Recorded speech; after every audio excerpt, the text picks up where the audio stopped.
farms and desert, which someone realized a while ago was a natural setting for several kinds of motorcycle racing. Dirt, motocross, pavement. And that led to it being selected for the event we'll see today. The Superbikers, where some of the best riders in the world will be asked to show just how versatile they can be.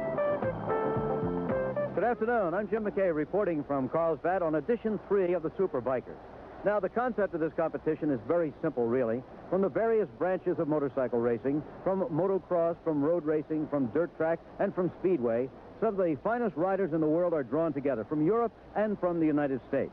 They're brought here to Carlsbad not to race on one surface or the other, but to compete on a hybrid sort of course, one that combines some of the elements of speedway, some of the elements of motocross and of dirt track and of road racing. At the end, what will have been proven? Well, quite possibly, who is the most versatile of all the riders who have come here. So let's bring in our expert of the day on the motorsport, the well-known American road racer, Sam Posey. Sam, it's good to have you with us. And although you haven't done motorcycle racing, you have been deep into this for the past couple of days. Well, I certainly have. It promises to be a very exciting event and one which offers enormous contrast because on the one hand, there's great beauty. The riders mated with their machines, soaring over the leaps and everything is quite an exceptional sight. On the other side of the fence, these guys only get together once a year in this event. They are unbelievably competitive. What this has meant so far is a plethora of accidents. It's just been going down everywhere. Yeah, there have been lots of accidents. In practice, Brad Lackey broke a finger in this spill and told us why this poses a special problem for him in the race. I had these injuries with these fingers from previous crashes, but I think maybe I broke this one up in here today because it's much slower and much worse and doesn't work too good. So I'm going to have a problem with the brakes because the disc brakes, and you've got to really get on them hard and really pull them, and I don't have as much strength in that hand, so I might be running a problem near the end of the race. Now here's a helicopter look down on the course designed for this year's Superbikers. Incidentally, they're going in the opposite direction from last year. To explain the idiosyncrasies of the course, we asked the defending champion, young Steve Wise of Texas, to take us around right from the start. During the start, the most important thing is to make sure you get a good jump at the flag, don't get very much wheel spin on the rear wheel, and you don't want the front end to come up at all. You want to have all your weight on the front of the bike. And then that right-hand turn we're going to make, the next right-hand turn after the start we're going to make is very, very slick because they have drag races here and there's a lot of rubber there. You have to really have your weight corrected right on the bike. You have to have the bike kind of leaned over, and you have to have your weight more or less on the opposite side of the motorcycle. And the gears, I'll probably shift gears twice going down that downhill straightaway from second to third. Then I'll be downshifting back to first gear for the next right-hand turn, using a lot of front brake coming in that turn. I mean a lot of front brake. From coarse pavement, we change back to slick pavement again. And I won't put my foot out at all there. I more or less just try to slide it through that turn, probably half throttle. Down the straightaway and up the straightaway hill there, you want to keep tucked in as much as you possibly can. I'm going to try to be getting under the pan of the gas tank if I can. Coming to the downhill section, you have to just really clamp on the front brake going downhill. Slow down from around 115 miles an hour to 5 miles an hour. You make the real tight right-handed turn at the bottom of the hill, which coming out of a slow turn like that, the front end always wants to come up. All the time the front end always wants to wheelie. So you have to keep your weight over the front of the bike as much as possible. And you can't just jam right into the dirt right off the bat because the wheels are gonna spin a lot. So you gotta be really cautious right there. You hit a little jump, go underneath the tunnel, come an uphill part of the dirt, then come into the flat track left-handed turn. Be sure you keep your bike in a good part of the power range. You don't want to let it bog, you don't want to let it rev too high. And it's also left-handed, so you can't shift because I'm going to have my foot down, and my shifter's on the left-hand side, so I can't shift. And that's another thing in motocross. We're so used to squaring turns off. You want to keep an arc to that turn. You can't square that turn. You have to keep a nice, smooth, fast rhythm, what I would call an arc. You go over the TT jump, which you want to cross from the right-hand side of the track. You want to go over the jump, and when you land, you want to be on the left-hand side of the track, so you can be set up for the next right-handed turn.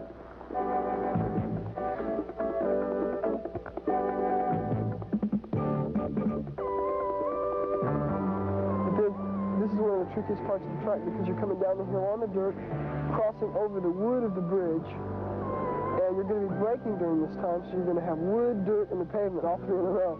So it makes it very, very tricky. You go through that next chicane, and then the most important thing is just to keep your momentum up without sliding through the chicane, and get back down that straightaway. The course through the eyes of the defending champion, Steve Wise. So we've met the course and the champ. There's the scene in the starting area as the riders prepare. We'll be right back. There There are 3 heats scheduled in the Superbikers for today, one for the road racers, one for the dirt track riders, and one for the motocross men, with the top 5 finishers to qualify for the final race. Now, the first 2 heats have already taken place, and shortly we'll see today's other race for the motocross. The road racers, Eddie Lawson, Dave Aldana, John Betancourt, Rolf Bieland, and Richard Schlachter. The dirt track, Mike Kidd, Wayne Rainey, Ted Booty, Steve Eklund, and Scott Pearson. Well, in the middle of the first row, that's the defending champion, Steve Wise. Others in there include Carlos Serrano, Jeff Jennings, Serge Baku, Jack Johnson. In the second row, we have Graham Noyce, for example, a former world champion, and Håkan Carlsbad, another one. And there's Brad Lackey left at the start. Headed for the first turn, though, it is the defending champion. It's Steve Wise, number 1, taking the lead just that quickly. Incredibly, Wise actually did not get a very good start right off the line, but when it came time to brake for that first turn, he left his braking later, supremely confident in that difficult terrain, and has taken the lead. In second place is close behind number 8, Jeff Jennings. Third now is Graham Noyce, number 2, then number 6, Carlos Serrano, number 10, Mike Baker. Those are the top 5 right now, and again, just 5 will move into the final, remember. Here's Wise on the very fastest part of the track. As he told us in his tour of the track, they hit about 115 miles an hour there and have to slow to just 5 miles an hour here at the hairpin. So it's still Steve Wise in the lead. Jeff Jennings close behind him, as you see. They stretching it out a little bit over Graham Noyce and Carlos Serrano. Into the top, off the course is Håkan Carlsbad, former world champion, off the course, and that's going to cost him a lot of territory, Sam. That's a very big development. This shot, that shows how far back he is. Now, Carlsbad is a brilliant rider, though, Jim, but of course he has to finish in the top 5, so we'll have to watch for how he can do. Here they come off the jump. The bike seems to lean towards the left as they come off there. Yes, as Wise explained to us, they take off from the right side, then must cross in the air over to the left side to be set up properly for the next jump. No change in the standings among the leaders so far. It's still Steve Wise in the lead. There he is. Jeff Jennings behind him, number 8. Then Graham Noyce, remember, a world champion from England, Carlos Serrano, and Mike Baker. So Steve Wise is taking the first of the chicanes now down on the pavement. So far, these chicanes have been very difficult for the riders to negotiate. Both Ricky Graham and Eddie Lawson have gone off in earlier heats. Steve Wise, though, Jim, seems a little different from his fellow motocrossers. His dominance on the pavement, a form of the sport that he's really not supposed to be an expert at, is really impressing me, no end.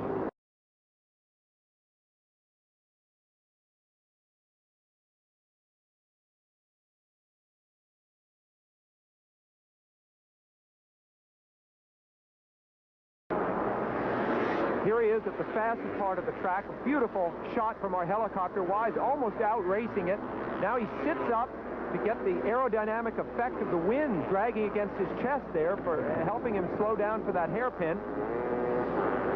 Wise's start is all the more remarkable when you realize that Graham Noyce, bike number 2 here, is lying second in the World Championship this year.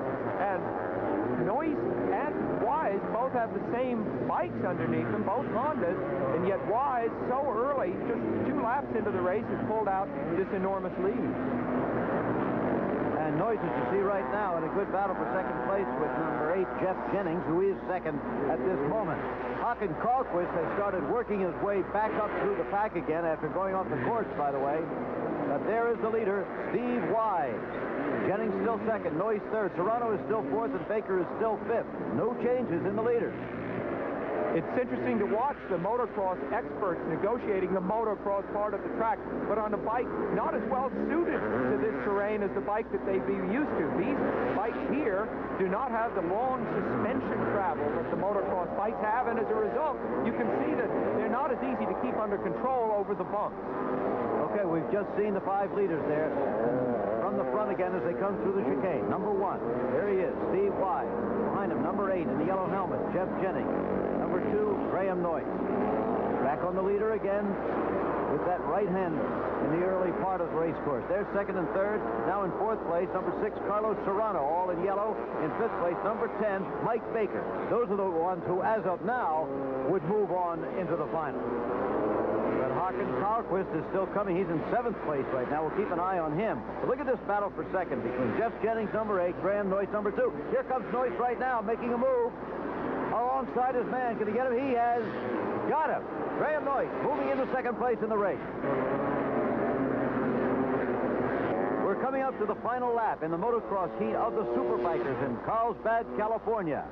Steve Wise will be taking the white flag. There it is, the universal symbol that you, sir, have one lap to go. Look, what was he doing there? He pointed down with his left hand towards the right side of his bike. Well, he was signaling something, Jim, to his pits. There's nothing to adjust on the bike there where he had his hand, so he must have been signaling something must be wrong with the bike of Steve Wise. Can't tell anything as yet, but Steve Wise, the defending champion, is still the leader here. Just behind him, however, in second place is his teammate, Graham Noyce of England. And here, number 6 is Carlos Serrano. And with him now is Håkan Carlsbad.